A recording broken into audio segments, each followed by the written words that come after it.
Y con Damiano David llegamos a las 7:05 de esta mañana de miércoles 4 de junio y este Voices que lo está petando este chico, Damiano, aparte de... Lo voy a decir, aparte de subir un poco la temperatura, ¿por qué no decirlo? Este chico, la verdad que tiene como una expresión, no solo desde el arte, desde la música, mis compañeros se están riendo de mí, pero es que la verdad es que el chico es llamativo. Oye, que todos hemos sido jóvenes. Andrés Martinón, buenos días. Buenos días, Erika. El chico joven, guapo, exitoso, que le vamos a hacer, y la verdad es que tiene una puesta en escena... que hombre, al menos al género femenino, hetero o no femenino, al género, o sea, a quien le guste, ¿tú me entiendes? Yo te entiendo. Es que es tan raro, pero entiendo por lo que me cuentas, no sé ni quién es, no le pongo ni cara. No hace falta, ya se la pongo yo. Valentín Aviones, buenos días. Buenos días, Erika, buenos días a todos. Yo tampoco lo controlo. Es un pollito, un bebé muy joven, pero chico, no parece un pollito. Lo siento, no sé qué me pasa hoy. En fin, vamos a ponernos...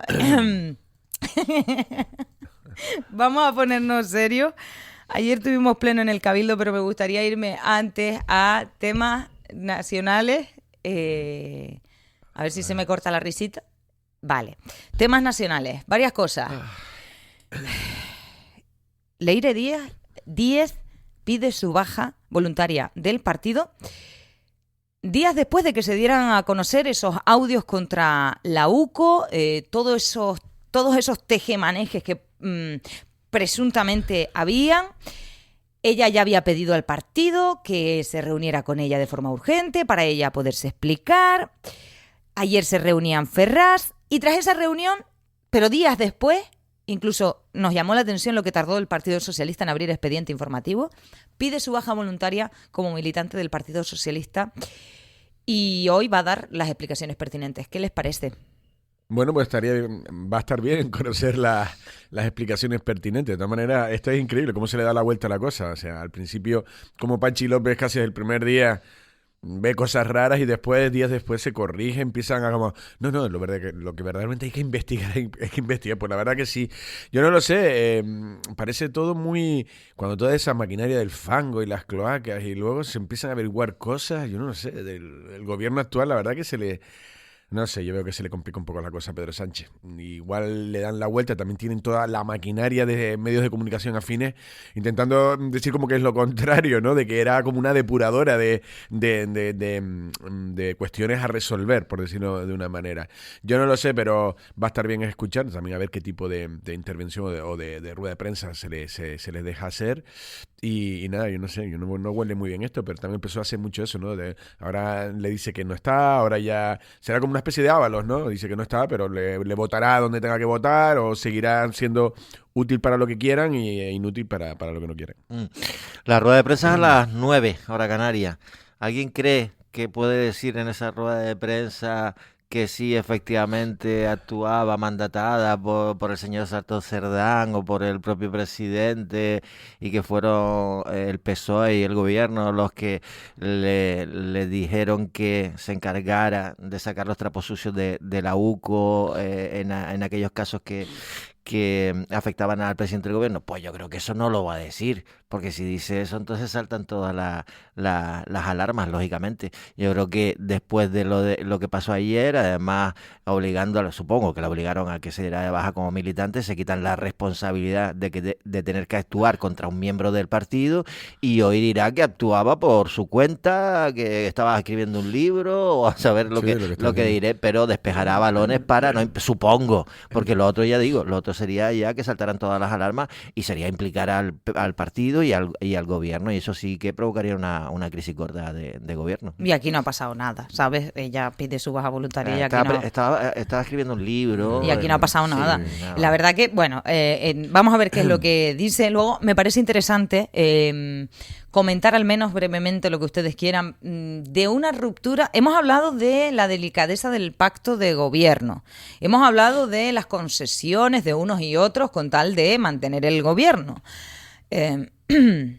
Pero hay una, al menos escenificada, una ruptura dentro del propio partido Sumar.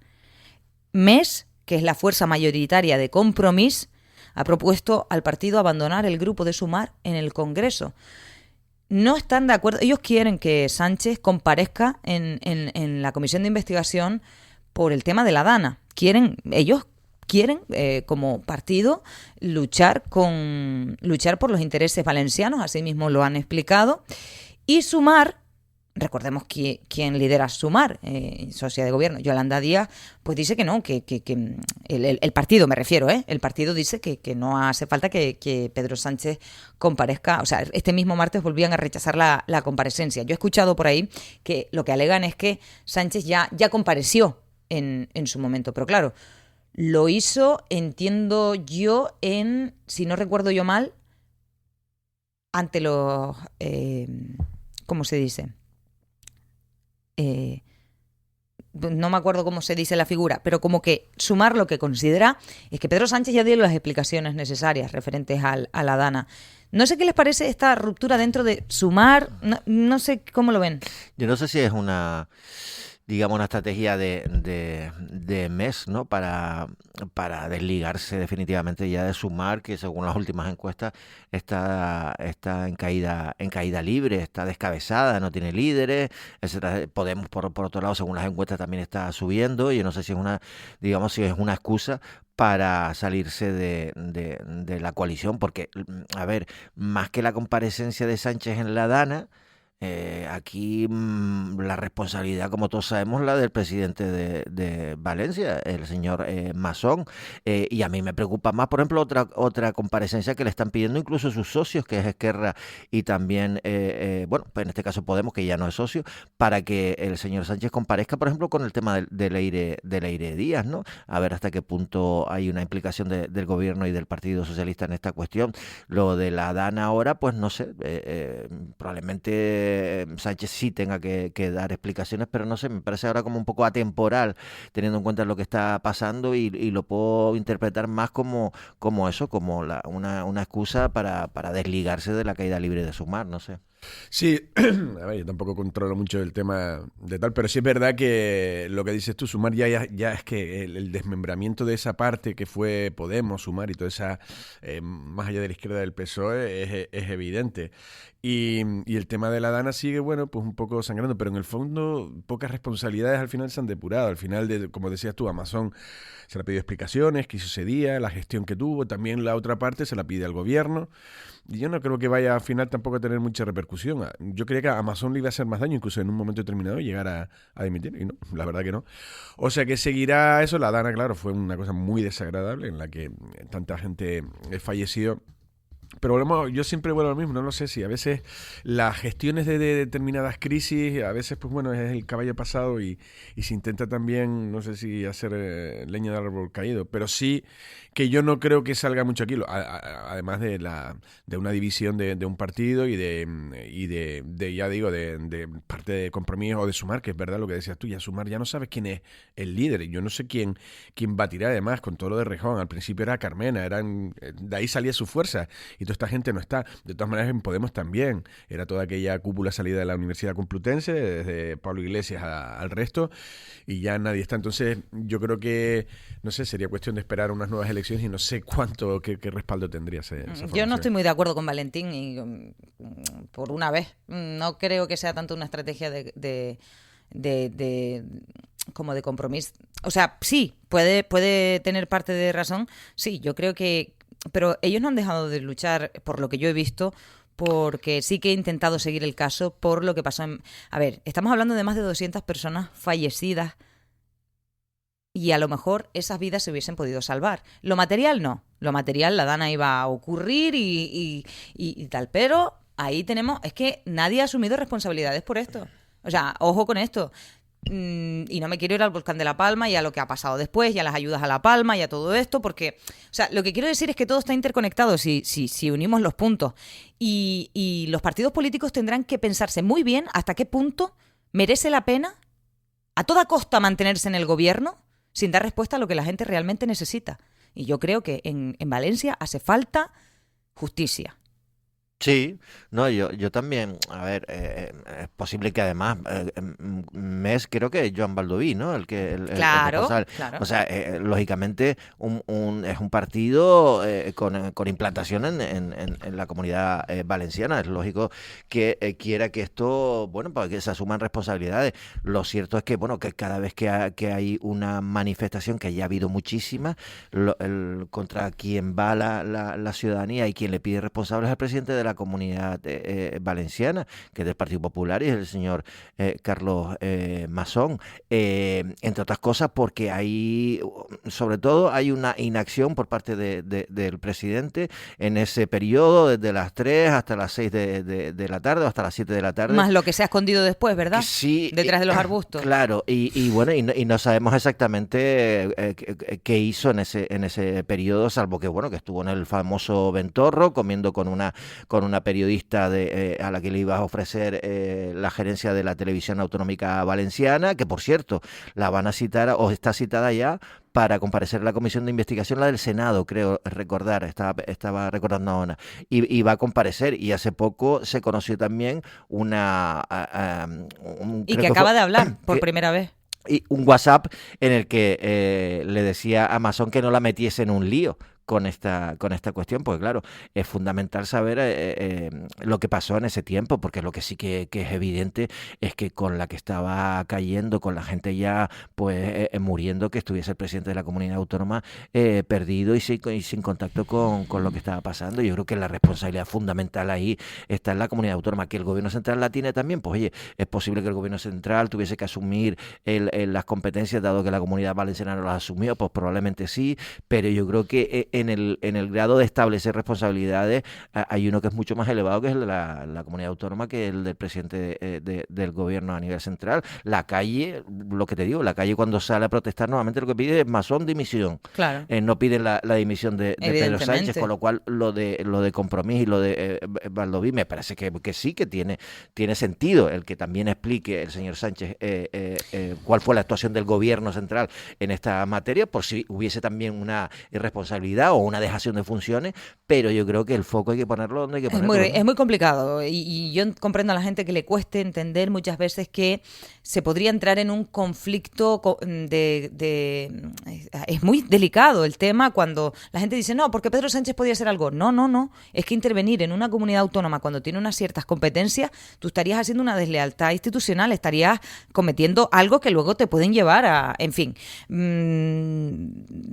Y luego, hablando de otra manifestación, parece ser que esto es lo que he entendido yo, ustedes me lo aclararán, pero lo que yo he entendido es que el partido... Vamos a seguir con los juegos, venga, que de la gestión ya hablamos después.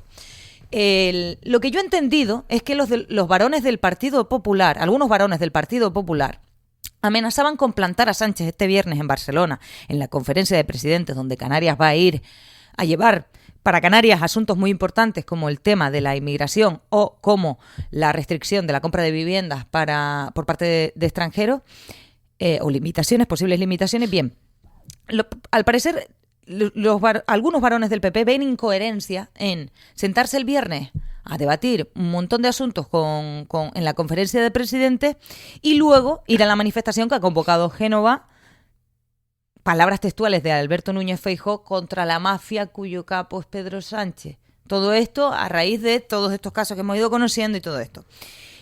¿Qué pasaba? Que amenazaban con plantar primero diciendo que querían que se incluyeran ciertas cosas en el orden del día. Ayer el gobierno cedió, incluyó las cuestiones en el orden del día. Pero es que por lo que he leído hoy, pues ahora estamos con esto, con que no, es que es incoherente que nos sentemos el viernes a hablar en la conferencia de presidentes y luego manifestarnos. ¿Qué te dije, Valentín? Que el PP iba a buscar algo, ¿verdad? Bueno, ahora dime tú. No, es que ya me parezco a mi madre, te lo juro. ¿Qué es lo que yo te lo dije, te lo dije. Hombre, el orden del día estaba con dos temas. El orden del día que prepara el gobierno, que era vivienda y educación. Que mira que si tiene tela las dos cuestiones, fundamentalmente la primera como para hablar largo y tendido. A pesar de que el gobierno central, como sabemos, en materia de vivienda ha hecho menos cero.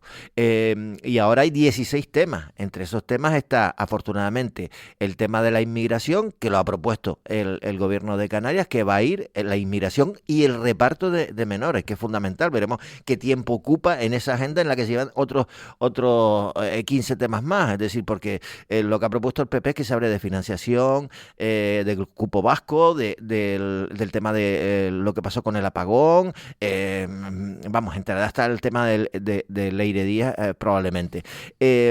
Claro, lo que pasa es que ahora los argumentos ya se ha quedado sin argumentos del PP y el señor Feijóo tiene que ir. Bueno, de hecho ya ha dicho que van a ir a esa conferencia de presidentes. ¿Ir en qué condiciones? Claro, es que... ¿A llegar a acuerdos? No lo creo. No. Esto es un paripé. El Partido Popular no va a decir de repente, oye, mira, sí, aceptamos los criterios de reparto de menores que se ha establecido a través de ese Real Decreto, la modificación de la ley. Eso no lo va a decir. Lo que va a utilizar esta conferencia un poco para después, una vez que termine, desgastar más al señor Sánchez, porque ahora mismo está en esa línea, porque hay argumentos más que de sobra para cuestionar las gestiones que ha hecho Sánchez, sobre todo con todo esto que estamos viendo de la corrupción, el caso Coldo, Ábalos y todas estas cuestiones. Entonces, claro, lo que van a decir después de esa reunión simplemente es nuevas críticas al gobierno, y va a salir algo interesante de esa conferencia en materia de vivienda, en materia de reparto menores. Yo creo que no, yo ahí coincido plenamente contigo, es decir, yo creo que ya está abocada al fracaso antes de empezar, y el Partido Popular efectivamente tendrá un poco más de munición para seguir con el mantra que tiene, ¿no? Que es que este gobierno es una mafia, ¿no? Y bueno, y que va a ser el lema de su manifestación el domingo, y yo por ahí van los tiros. La política a este nivel me parece, la verdad, bastante asquerosita, que quiere que les diga, ¿no? Sí, sobre todo porque lo que yo considero que hay determinadas cuestiones que parece que es como, no sé si la palabra es vinculante, es decir, que una conferencia de presidentes nace con cuestión para ejecutar, por decirlo de una manera. Yo creo que hay muchas cosas que al final las decisiones importantes las acaban tomando casi por decreto o por decisiones de grupo de gobierno, y meter a la oposición en un mismo saco con varones o con gente, al final reciben las órdenes del partido, como fue, no sé si fue cuando Matilde Hacían, no sé si no fue a uno de los... a una de las, sí, ¿no? A una de estas de representación, no me acuerdo bien, y el propio Fernando Clavijo, eres socio de gobierno, pero dice, yo no actuaría así, yo sí puedo y tengo la responsabilidad de sacar las cosas adelante, y yo no puedo dejar de estar presente, pese a que no comulgue con lo que, evidentemente no vas a comulgar con tu partido opositor o tu partido contrario, que del Partido Popular será el Partido Socialista, que es quien gobierna. Y lógicamente, como también estaba diciendo Erika, si luego va a haber el domingo una manifestación y tienen que escenificar que están con la mafia, ¿cómo vas a hablar con la mafia también? Entonces, esto al final más paripé, como estabas diciendo, y también el grado de crispación, porque también por eso cuando lo digo también y lo extrapolo aquí a la política local, por ejemplo, cuando hay determinados políticos, vamos a imaginar Pedro Sanginés, Loli Corujo y Astrid Pérez, que ya llegan a una situación de enconamiento tan fuerte que a veces no es... que cuando se han retirado un poco del escenario negociador y demás, tranquiliza un poco y permite a lo mejor más acuerdos, a lo mejor, estoy hablando igual sin saber. Y lo que quiero decir es eso, que llega también una fricción tan alta que luego ya llegas a los puntos de reunión y ni lo hacen. Yo no creo que vaya a salir nada de ahí. Es que se ha perdido un poco la cortesía institucional. Claro. Tienes que tenerla. Claro, y ya esto, o sea, los puentes que puede haber entre diferentes instituciones se ha roto por completo a nivel nacional, y ahora solo lo que predomina es la política, es decir, la estrategia política con carácter electoral, el desgaste del gobierno, y bueno, y es lo que estamos viendo, ¿no? Lo que está pasando, con lo cual por eso casi todo el mundo tiene bastante pocas esperanzas de que se solucionen los temas que nos preocupan a todos los ciudadanos, más allá de los intereses que tengan ellos desde el punto de vista político. Y de hecho Canarias, y sobre todo Clavijo, que se escenificó en medio de esta lucha política, y él quería arreglar quiere arreglar el tema del reparto, y se encuentra con que el PP no le va a dar ni una al PSOE, el PSOE le echa la culpa a los otros,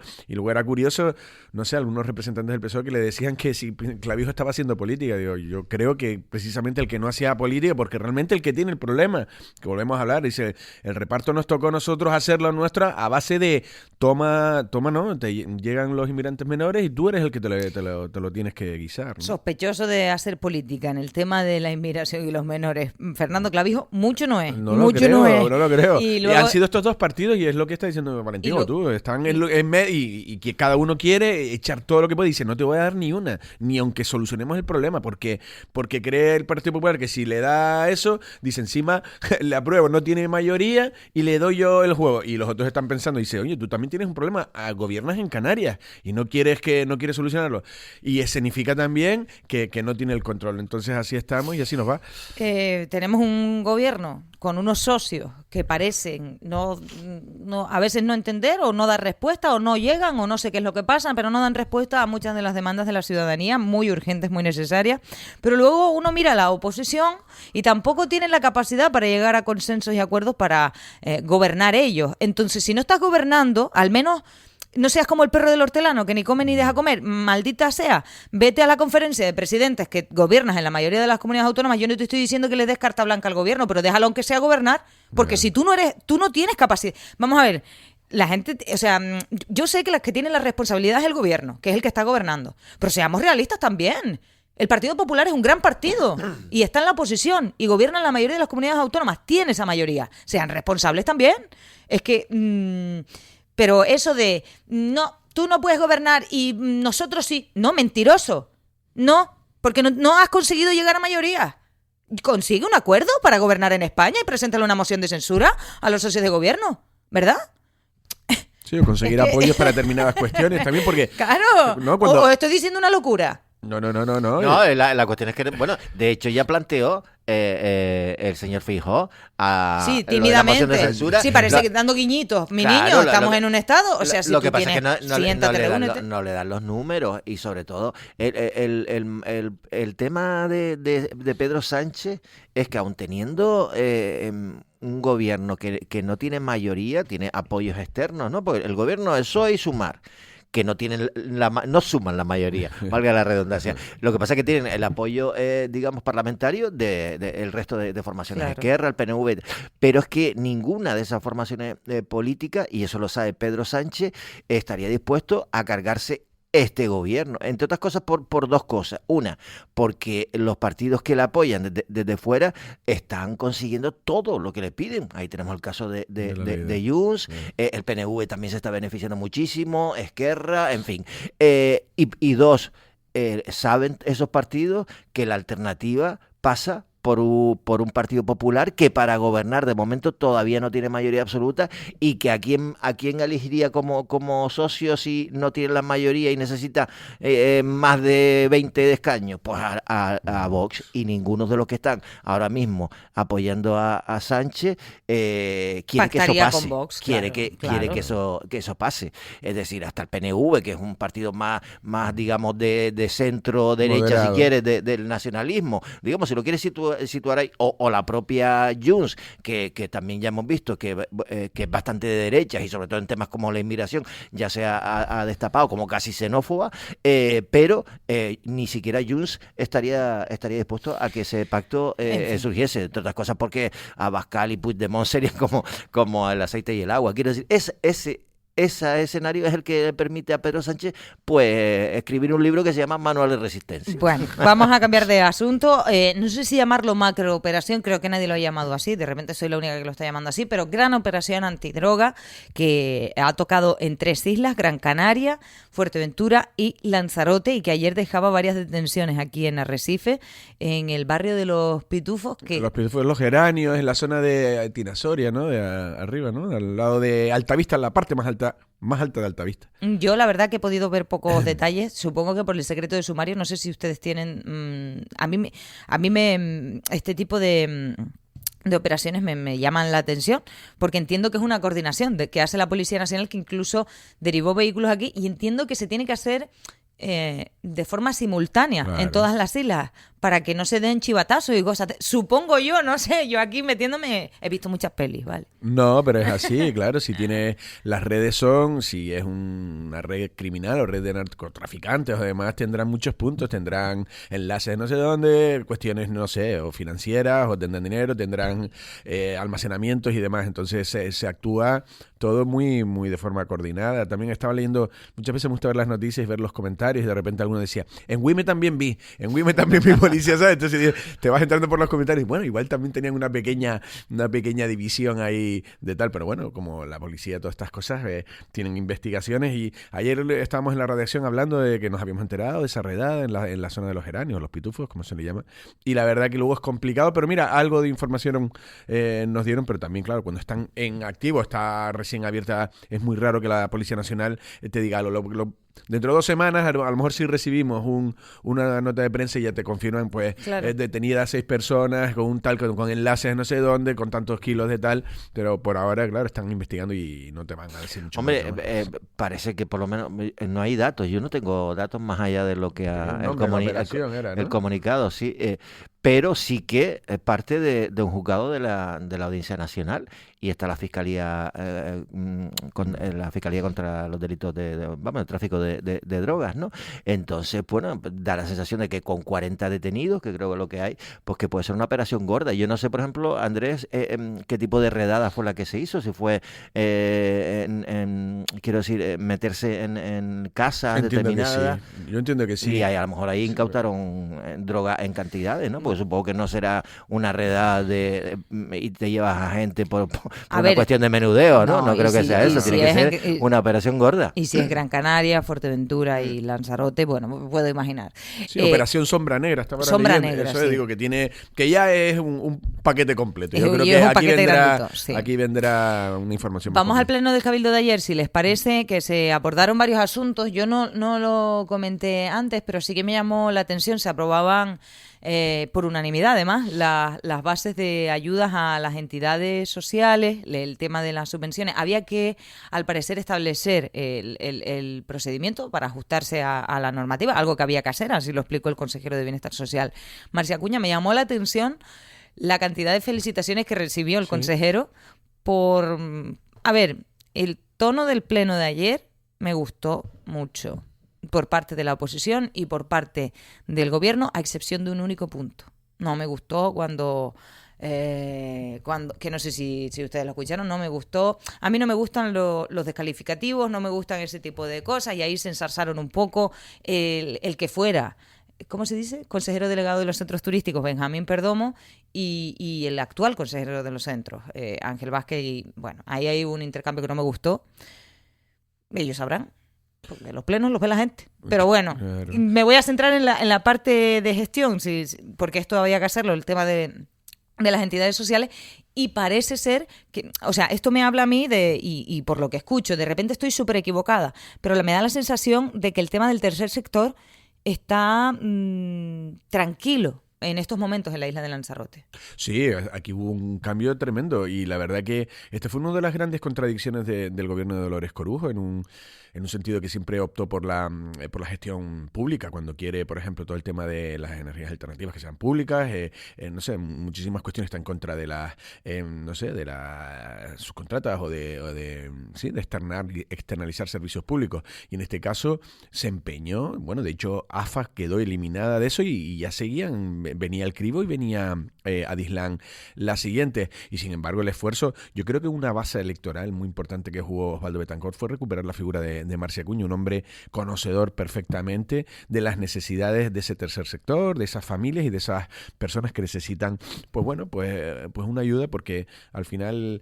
Yo siempre digo, bueno, siempre se dice que al final la calidad de un Estado moderno es la protección de su gente más minoritaria y más desprovista de protección, y al final lo ha conseguido. Se han hecho unos contratos con dinero, porque al final hay que poner dinero sobre la mesa, y como dices tú, los servicios están cumpliéndose, y además yo también he tenido, cuando mi padre, antes de fallecer, pues mayor, ves cómo opera bien un hospital insular, o por lo menos es la percepción que yo tengo, que fui usuario y de conocerlo, y eso que luego también se ha hecho política, que si diciendo que se iba a cerrar o que se iba a dejar desprotegida a la gente. Yo creo que en este sentido, ayer yo también vi varios fragmentos a través del streaming, y uno de esos, es verdad, yo creo que eran los propios del PSOE, de la oposición, casi acordando, alabando un poco las figuras que se han tomado, y yo creo que si quieres hacer política seria, tú tienes que ser, cuando las cosas están yendo bien, tú no le puedes ir al gobierno y tirarle algo que está funcionando.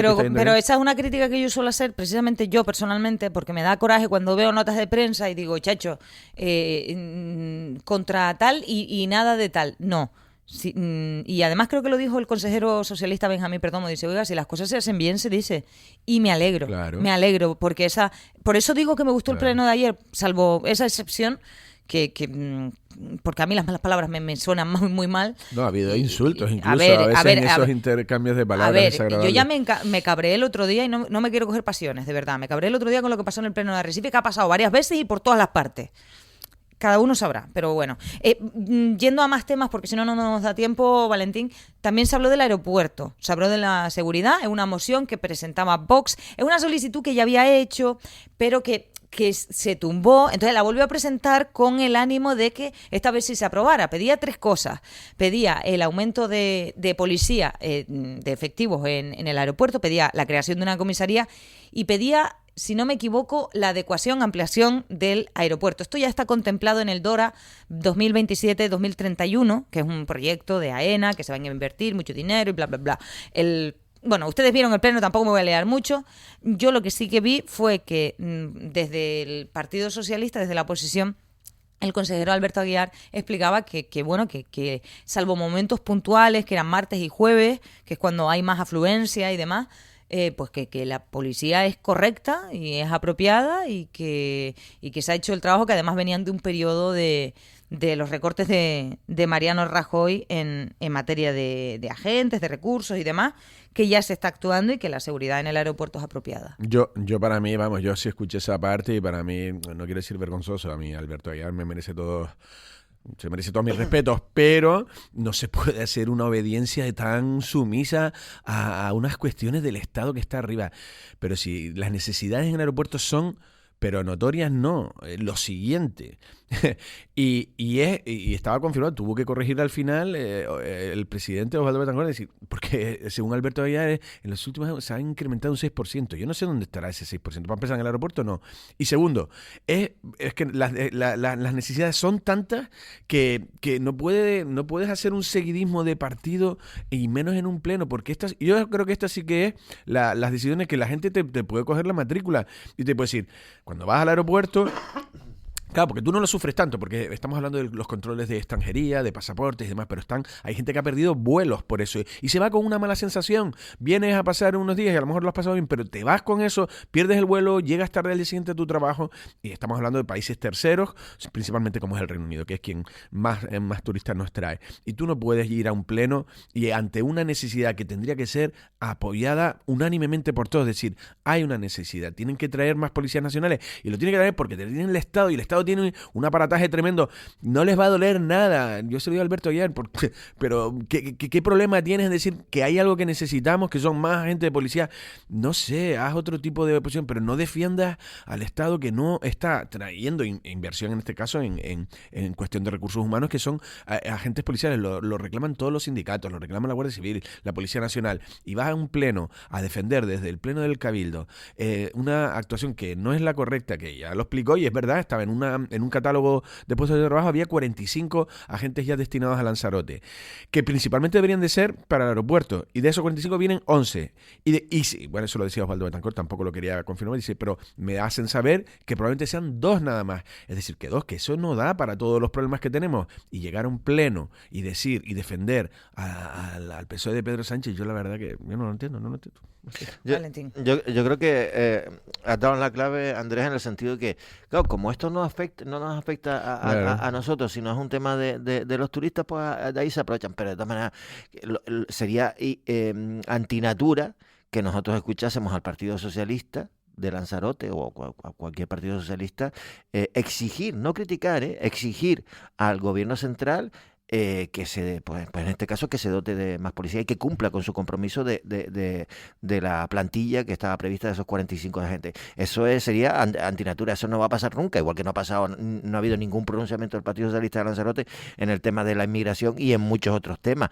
Coño, acabamos de ver cómo están los baños de la Guardia Civil de Tráfico, que es por un conflicto con la adjudicación de la empresa limpieza, que es la misma en todas las delegaciones de tráfico de Canarias. Pero, jolín, es que la verdad es que clama al cielo da una sensación de tercermundismo. Entonces yo siempre he pensado que el Ministerio del Interior, para lo que es dotar de personal, de comisarías, y más en el tema ahora del aeropuerto, que es necesario por el tema del Brexit, la salida de Inglaterra, y que son nuestros principales turistas, son absolutamente cicateros, no invierten ni un euro. Y encima te mienten, te dicen, no, que hay 45 para Lanzarote, ustedes no se preocupen. Y entonces tú te quedas con el compromiso, oye, fenomenal, miren, dos policías más para el aeropuerto. Es decir, yo la verdad es que no entiendo, pero eso nunca lo va a decir el Partido Socialista. No, eso no es así. Les recuerdo que en mayo de este año, la senadora socialista de Fuerteventura, Paloma Hernández Cerezo, reclamó más efectivos de la Guardia Civil para Fuerteventura. Ah, pues mira. Ajá. Hay que se lo recuerdo. No, pero a ver, yo vengo de allí. Sí, pero y sé cómo. Vamos a ver, pedir, vamos a ver. Lo que yo sí vi bien, por ejemplo, fue que el consejero Alberto Aguiar hacía un mensaje y a lo mejor podría ser algo combinado, que no lo sé, con la exposición de los datos, con la exposición de, oye, las mejoras, lo que sea, aún así sí que hace falta. Eso es una reclamación y está bien, es correcta. Y luego decir también lo que dijeron, dice, oye, la seguridad ha estado garantizada en todo momento. ¿Vale? Si es lo que quieres trasladar como mensaje a la ciudadanía, como tal, pues está genial, pero a lo mejor hablar de que no hace falta, yo permítame, y cuando me dices que eso no se puede ver, te lo acabo de decir. Es la excepción que justifica la regla, entonces. Porque ¿Ustedes no han visto a gente del Partido Socialista en otras islas y tal, incluso a nivel nacional, reclamando cosas que ellos creen justas? Porque ahí tenemos también a nivel nacional a ciertas personas que se consideran pero, Erika, díscolas. ¿sabes cómo funciona esto? La senadora primero hablará, si tiene acceso directo con el ministro, le dirá, mira, tenemos un problema en Fuerteventura con este tema, no sé qué para empatar, necesitamos más.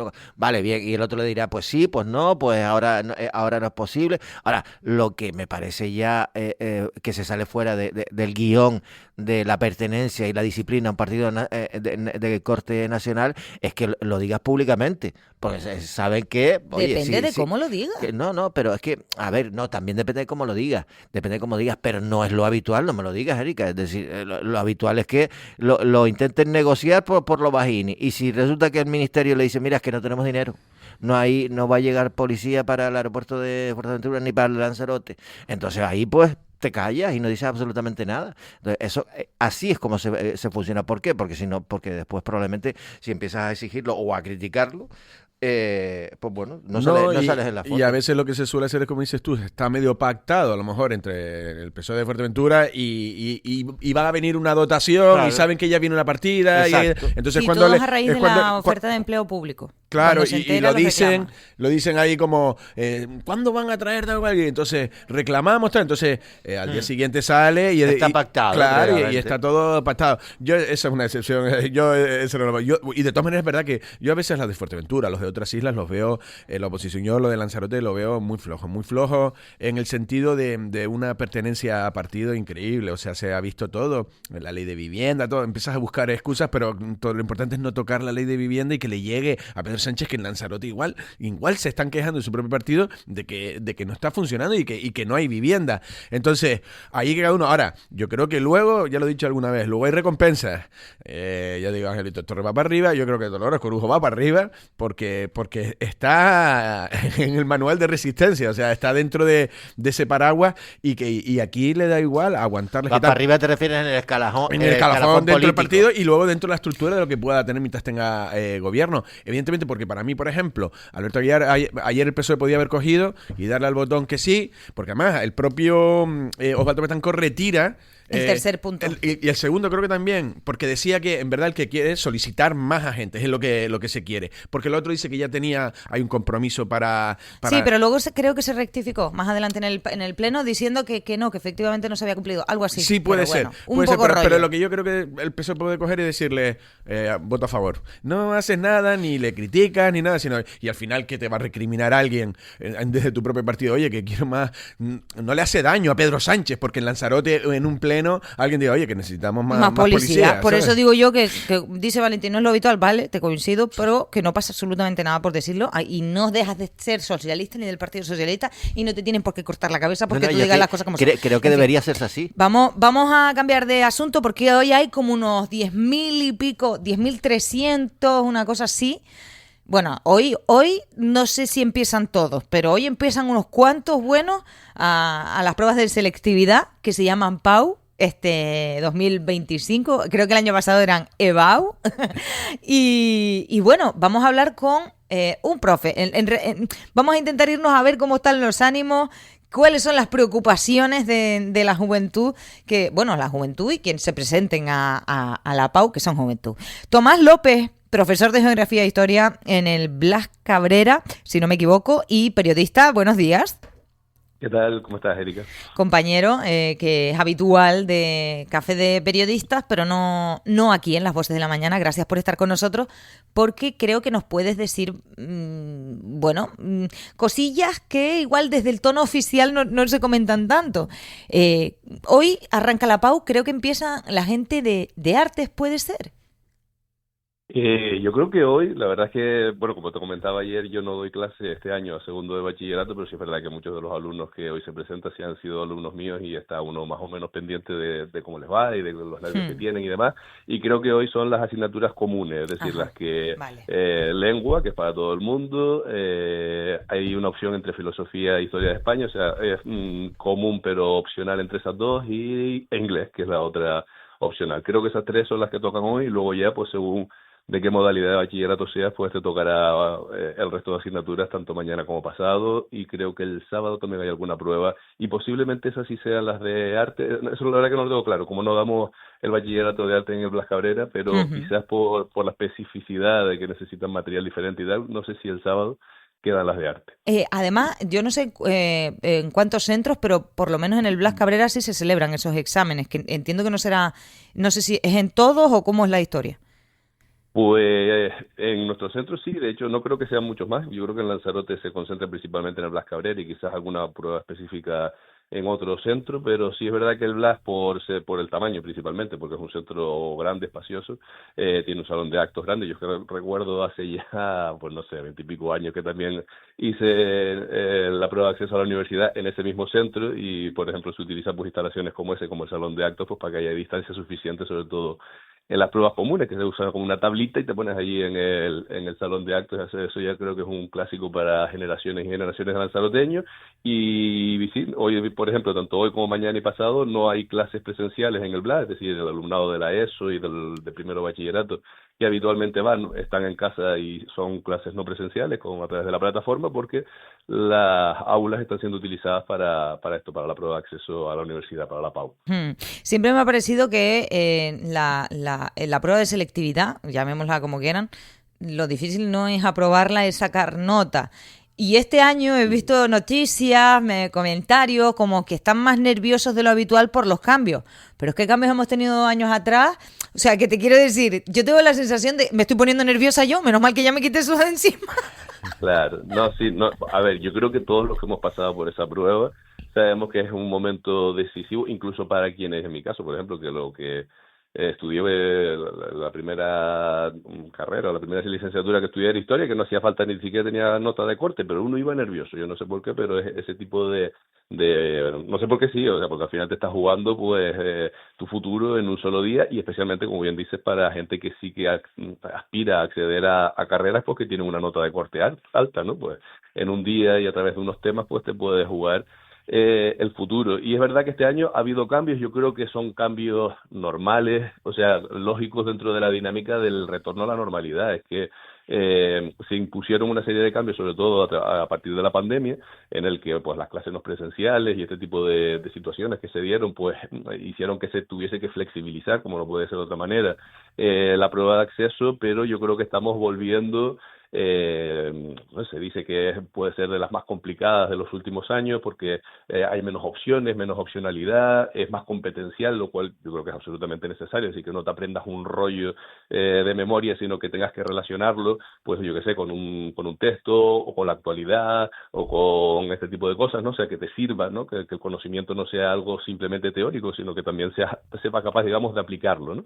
Y eso pues para alguien que a lo mejor está acostumbrado a estudiar de memoria, pues puede ser más complejo, pero yo creo que es hacia donde tiene que ir la educación, porque al final datos estamos rodeados de ellos. Lo importante es que el ser, ¿no? que en este caso el estudiante o el ser humano pues sea capaz de, con ese dato, sacar una conclusión, establecer una comparación o este tipo de cosas, ¿no? que es al final lo competencial, ¿no?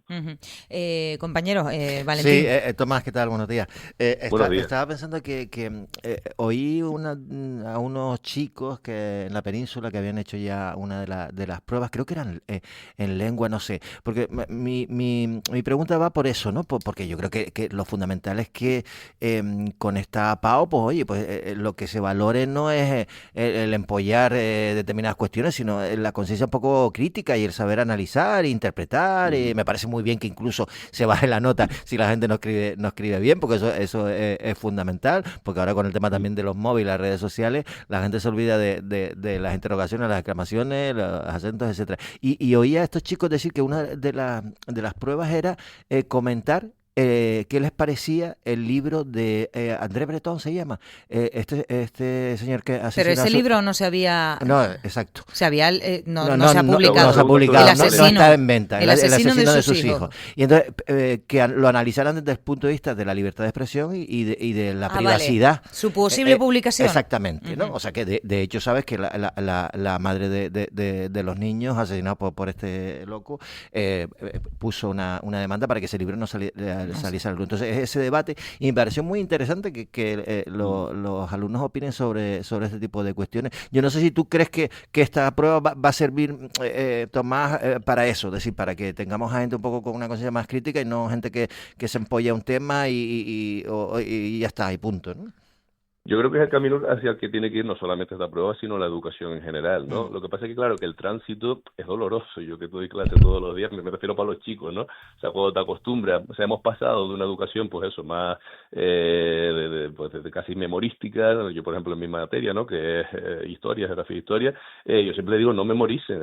O sea, puedes memorizarte la primera página, pero luego la memoria empieza a fallar y además no tiene ningún sentido, porque ¿para qué memorizas un periodo histórico si luego al día siguiente te vas a olvidar? Lo importante es que tú con ese periodo histórico pues saques un aprendizaje, saques una comprensión de la actualidad, del mundo en el que vives, etcétera, ¿no? Pero es verdad que el alumnado, o sea, ese tránsito que yo creo que lleva ya viviéndose pues más de una década, en el que hemos pasado de una educación pues eso más, y nos hemos quedado casi que en tierra de nadie, me da la impresión en algunas ocasiones, y hemos olvidado el aprendizaje memorístico, que no me parece mal que en buena parte se olvide, porque al final hoy en día con un dispositivo móvil o digital, pues es fácil, ¿no? Pues la lista de los Reyes Godos, pues chicos, te lo buscas en el móvil y uno detrás de otro empieza a aparecer, ¿no? En todo caso, quédate con la importancia que tuvo o no ese periodo para la historia, pues yo que sé, de España en este caso. Pero es verdad que para un aprendizaje competencial no basta solo la escuela, que es lo que yo creo que nos cuesta como sociedad entender. Es decir, al final los chicos en clase, y de clase de verdad, quitando el recreo, los cambios de hora y tal, pues tienes a lo mejor 4 horas de las 24 que hay en el día.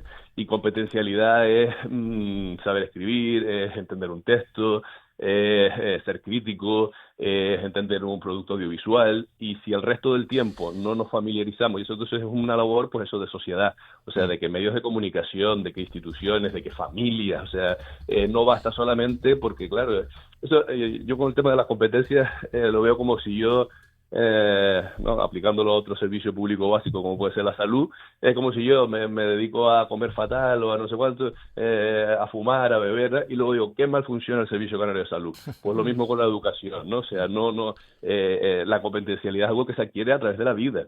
Y entonces si los chicos salen del instituto y lo que se dedican es muchas veces, pues a lo mejor a ver TikToks absurdos uno detrás de otro y poco más, pues difícilmente van a ser competentes. Hay que leer, hay que escuchar, hay que informarse y todo eso está en el mundo. Obviamente nosotros tenemos un papel que hacer, ¿no? Pero hay más cosas, ¿no? Andrés.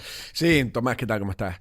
Mi pregunta va un poco más en parte de una de las, lo dijo antes Valentín también, en parte de las pequeñas polémicas es que se va a ser como un poco más exigente en las normas ortográficas y demás. Y era un poco para ver tú qué piensa un profesor ante cómo decide qué falta ortográfica es ¿sabes? Impasable, o sea, que no se le puede pasar, o cuántas, o si es como en un partido de fútbol que a veces te sacan una tarjeta amarilla porque repites muchas faltas, es decir, entonces que como que te pueden bajar porque tienes muchas pequeñas. Es que lo digo, por ejemplo, el otro día recibí en un WhatsApp alguien que me decía quice, y ponía quice con Z y no sabía bien lo que quería decir. Era del quise. verbo querer, era quise, o sea, hizo doble en una letra hizo doble falta, es decir, no solo la puso con S, sino la puso con Z cuando no podrías ponerla. En fin, entonces yo no sé qué criterio tiene un profesor para penalizar en caso ortográfico, porque entiendo que muchas veces pues a lo mejor si una tilde o algo, no sé, ¿cómo se llevaría eso en el caso de que tú tuvieras que corregir exámenes en la selectividad? Sí, en este año es verdad que se le da más importancia o una importancia específica, digamos, que otros años no la ha tenido, al tema de la ortografía. Yo el caso que conozco es el examen de Historia de España, que es el que se elabora o el que trabajan mis compañeros y compañeras en el departamento o el que preparan, digamos, durante el curso de segundo bachillerato, y un punto del total, o sea, de los 10 puntos hay un punto medio en una prueba más práctica, digamos. O sea, el examen, digamos, que tiene una parte de comentarios, que es más práctica, de comentario de un texto, mapa o similar, y otro que es un tema, digamos, desarrollar un tema. Y en cada uno hay medio punto, o sea, suma total un punto de ortografía. Y en este caso es por cada falta de ortografía. Las 3 primeras te las permiten, o sea, está como bastante tasado, cosa que me parece normal porque es una prueba, pues eso, que tiene que ser lo más objetiva posible y que no puede ser que haya diferencias entre alumnado, ¿no? Pues esto me parece falta o esto no me lo parece, ¿no? Cualquier falta, o sea, a partir de la tercera falta de ortografía empieza a contar. Es verdad que si la misma palabra, o sea, se repite la misma palabra con falta de ortografía, ¿no? Digamos que se pongo a ver 4 veces sin H, pues solamente se cuenta la primera. Es decir, sí hay unos criterios. Y a mí personalmente no me parece mal. O me parece correcto, o sea, me parece necesario que se haga un esfuerzo por la ortografía. Luego, incluso yo a veces leo libros que deliberadamente han obviado algunas normas ortográficas, pero para eso primero tienes que conocerlas, o sea, hasta para obviar las cosas, no digo porque a veces se talla de puristas a los que son como muy exigentes con la ortografía y que la lengua pues al final es una construcción que está en constante cambio, ¿no? Pero yo creo que primero hay que conocer la norma para luego incluso pues decir, pues no sé, yo en el libro como soy canario voy a poner hediondo con J, claro. Vale, ok, pero porque conoces que no, creo que ese aprendizaje hay que tenerlo y se tendrá que adquirir pues en la educación, claro. Eso te iba a preguntar yo, Tomás. Me interesa muchísimo, a mí que me llamen purista, que me llamen lo que les dé la gana. Y eso que yo más o menos intento tener buena ortografía, nunca he tenido grandes problemas en ese sentido, y aún así cometo faltas y me castigo muchísimo cada vez que las cometo. Porque es así, porque a veces se nos va, una errata la cometemos cualquiera, a veces dudamos con un verbo, eso es lo normal. Pero si encima no le prestamos atención y no le damos importancia, y ahí es a donde yo quería preguntarte, porque no sé ahora mismo, este curso, ¿hasta qué curso imparte? Yo ahora mismo hasta primero bachillerato. Hasta primero, bien. Y mi pregunta es, ¿con qué te estás encontrando tú? O sea, ¿llegan preparado el alumnado y les dan la importancia? Porque yo me imagino tus discusiones con el alumnado. Pero, profe, si aquí lo importante es sabérselo y no escribirlo bien, o sea, o no, o a lo mejor solo por una C me bajas el punto, lo que sea. Eso por una parte. Y por otra, la comprensión lectora, que esa es otra de las cuestiones. ¿Comprensión lectora o comprensión de enunciados? Comprensión. Que me da que hay un problema también grande con eso, de que la gente no entiende muchas veces ni lo que se les está preguntando ni lo que están leyendo. No sé si tú te estás encontrando mucho con esto. Sí. No voy a hablar mucho porque, claro, o sea, es una realidad con la que está todos los días y a veces pues tienes que guardar, ¿no? La discreción, Sí. pero yo creo que es algo generalizado el hecho de que efectivamente hay unas necesidades grandes, pero es por lo que decía antes, o sea, de comprensión lectora y en general de competencia lingüística. Pero yo creo que es lo que decía o quería expresar un poco antes, o sea, no depende solo de la escuela. Si tú cuando sales del cole o del instituto no vuelves a tocar un libro o no vuelves a asumir un texto más o menos completo, más o menos elaborado, sino que todo te llega pues a lo mejor por medio audiovisual, o a lo mejor desgraciadamente también tenemos pues eso, entornos en los que no se cultiva ningún tipo de conocimiento, digamos, cultural, o eso, que entornos culturales, digamos, pues más precarios, pues obviamente todo eso influye en el alumnado, porque al final el tiempo que estás en el aula es muy corto comparado con la vida, o sea, Claro. leer es algo que deberíamos hacer más a menudo, comprender textos, y efectivamente encuentras que ella llega, o sea, alumnado llega. Luego, yo creo que con la generalización de la secundaria obligatoria, pues todos hemos abierto un poco la mano, porque obviamente todos queremos que los chicos tengan todos el título de la ESO, o sea, que no haya fracaso escolar, y entonces a veces pues pasamos por alto determinadas cuestiones, bueno, pues por lo menos que tenga la ESO, entonces claro, pero es que después de la ESO llega el bachillerato, y después del bachillerato entonces es verdad que a lo mejor se han rebajado determinados estándares, pues con ese ánimo que yo creo que es positivo de universalizar, o de que todo el mundo pueda llegar por lo menos a esos estándares básicos de tener la secundaria obligatoria, ¿no? Pero bueno, yo creo que sí que tenemos que hacer un esfuerzo por eso, ¿no? Pues y luego porque al final la ortografía, en el caso concreto de la ortografía, es una convención, o sea, yo no puedo escribir como me da la gana porque vivo en una sociedad, o sea, vivo en un entorno que tiene mínimo eso, conócelo y luego siquiera critícalo, la ortografía, o propongo otra, porque efectivamente la lengua es algo vivo, pero el conocimiento de esa convención es como pretender no saber que, yo qué sé, que el semáforo cuando estoy rojo tengo que parar. O sea, es que pues lo mismo es la ortografía, ¿no? Oye, y me parece muy bien el ánimo ese de querer que la gente tenga al menos el título obligatorio. Lo puedo entender perfectísimamente. Lo que no quita que yo siga en mis luchas de que, oye, que creo que sí que tenemos que mejorar todos, y que no es una responsabilidad solo del sistema educativo, sino de las familias, de los entornos, de las propias personas, de los individuos. En fin, no te robamos más tiempo, que sabemos que te tienes que ir para... Dime. Y otra reflexión que dejo también, que, perdón, Erika, que al final luego también nos encontramos con un mundo en el actual, ¿no?, en el que digamos que los productos culturales están como muy segmentados, ¿no?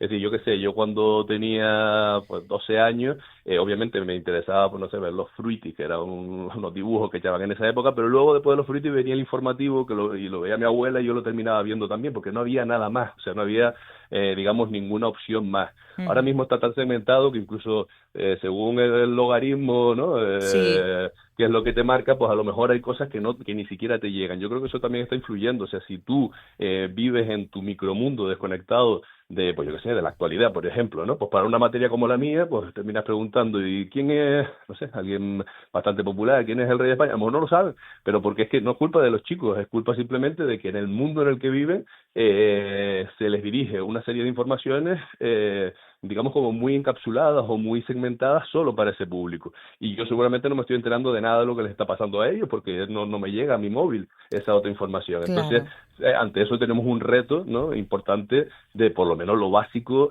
sí adquirirlo, pues ya sea a través de la institución académica, de los institutos y los colegios, o ya sea a través de otras, ¿no? Pero sí, yo creo que es una reflexión para hacer. Pues sí, y nos quedamos con esa reflexión dándote las gracias por estar con nosotros, que tengas buen día, y a ver, que se pasen los menos nervios posibles en ese instituto.